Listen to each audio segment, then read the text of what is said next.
आलेली आहे ते नागपूरच्या नाग नदीच्या प्रदूषणाची उद्या बैठक ठेवलेली आहे आणि बुट्टीबोरीमधल्या काही प्रकल्पांच्या संदर्भामध्ये देखील चर्चा ठेवली आहे डिपार्टमेंटच्या. त्या मी कामासाठी आलेली आहे. याच्या व्यतिरिक्त पंकजा मुंडे किंवा माझ्याशी संबंधित डायरेक्ट हे प्रश्न विचारा. बाकी कुठल्याही प्रश्नाचे उत्तर देणं मला उचित वाटत नाही. नागनदी संदर्भात काय नागनदी संदर्भात काही विचारायचं असेल तर बोला. आता मी काही नद्या पुनर्जीवन करण्यासाठी एक प्लॅन करतोय. आम्ही एक कॉन्सेप्ट नवीन तयार करतोय. माझा आत्तापर्यंतचा जो प्रवास आहे तो नव्या योजना जन्माला घालून त्या यशस्वी केल्या. आजही मी 5 वर्षामध्ये नसताना योजना त्या सतत लोक त्याचा उल्लेख करतात. तर नदींच्या बाबतीत सुद्धा मी अशी योजना आता आम्ही डिझाईन करतोय जेणेकरून ह्या नद्यांच्याकडे एकदम दुर्लक्षित आहेत नद्या. त्या कोणाचीच प्रॉपर्टी नाही आहे. जसं नॅशनल हायवे केंद्र शासनाची प्रॉपर्टी असतो, स्टेट हायवे राज्याची असतो, ग्रामीण विकास खात्याचा ग्रामीण रस्ता प्रॉपर्टी असतो. पण नदी मात्र कधी नगरपंचायतची असते, कधी महानगरपालिकेची असते, कधी ग्रामपंचायतच्या ठिकाणी असते आणि तिचे कोणीच मालक नाही आहे. तर ही नदी ही नॅशनल आणि स्टेट प्रॉपर्टी आहे असं तिला ट्रीट करून या नदीचं पुनर्जीवन करण्यासाठी आम्ही काम करत आहोत.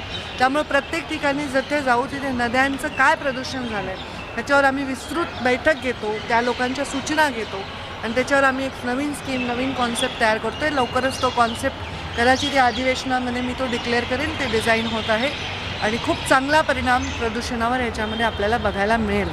एक प्रश्न असा आहे मॅडम की तुम्ही या ठिकाणी आलात नागपूरमध्ये. नाग नदीचा प्रश्न आहे, यासोबत वाळू धोरणाचा सुद्धा प्रश्न आहे. वाळू धोरण येणार आहे आणि वाळू संदर्भामध्ये आक्षेप असा आहे लोकांचा की वाळू काढल्यामुळे त्या ठिकाणी पात्र जे असते खोल होतं. त्यामुळे तुमच्या विभागाची भूमिका काय आहे वाळू धोरणासंदर्भात? हे पहा, वाळू धोरणाच्या एन्व्हायरमेंट क्लिअरन्सच्या जी आमची भूमिका आहे ती तेवढी मर्यादित आहे. बाकी तो विषय बराच रेव्हेन्यूकडे येतो. परंतु आमच्या परवानगी लागते कारण पर्यावरणाचा ऱ्हास होणार नाही याची जातीने आम्हाला लक्ष द्यावं लागतं.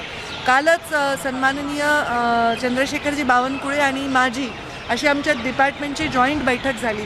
वाळूच्या धोरणाच्या संदर्भामध्ये खूप विस्तृत चर्चा झाली. अवैध वाळू उपस्याने सरकारचं प्रचंड नुकसान होतं आणि एक गुंडागर्दी प्रत्येक तालुक्यामध्ये ती जाते. ही काय फक्त एका जिल्ह्यात नाही आहे, सगळ्या राज्यामध्ये हीच परिस्थिती आहे आणि त्यामुळे अवैध उपसाने पर्यावरणाचाही ऱ्हास होतो.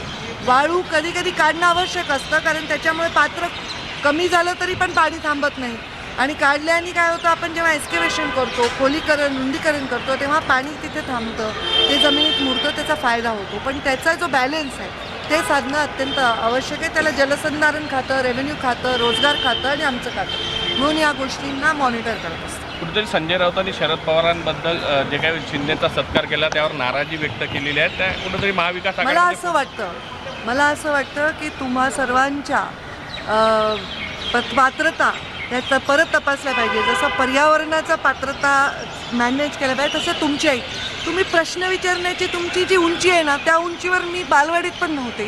त्यामुळे मला हेच प्रश्न विचारून त्रास घेऊ नका. मी कोण कोणास काय म्हणाले ह्याच्यावर माझ्या जन्मात उत्तर देत नाही. एबीपी माझा, उघडा डोळे बघा नीट.